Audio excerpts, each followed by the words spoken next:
নমস্কাৰ। সুদূৰ মহীশূৰত ভাষা জননীৰ সেৱা আগবঢ়াই থকা পোহৰ জোনাকী মঞ্চলৈ আবেলিৰ সম্ভাষণ জনাই মই এটি স্বৰচিত কবিতা পাঠ কৰিবলৈ ওলাইছোঁ। কবিতাটিৰ নাম দিছোঁ ৰমেনদালৈ কাকুতি। কথাছবিৰ নায়কৰ দৰেই আপোনাৰ জীৱনৰ কাহিনী শুনিলোঁ। ৰূপ কোঁৱৰৰ সতে অসমীয়া আইৰ কথাছবি অঁকা বহুবাৰ দেখিলোঁ।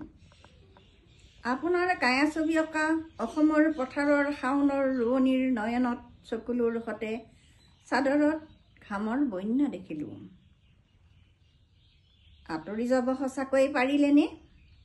মুকুতাৰ আবেলিৰ মৰম তুমি দিয়াহে, জয়ামাইজনীও নিব খোজা পিলিঙাই, হালৰে কজলা দমৰা বেচি জীৱনৰ যোগ বিয়োগ পূৰণ কৰি, নিউয়াৰ্ক প্লেয়াৰ্ছত স্বাগত সতীৰ্থক বান্ধি থৈ সুৰৰ মায়াজৰি, হে সুৰকাৰ আকৌ উভতি আহক, গৰাকীবিহীন অসমীয়া আইৰ মুখত হাঁহি বিৰিঙক। ধন্যবাদ। মিনতী গোস্বামী, মঙলদৈ।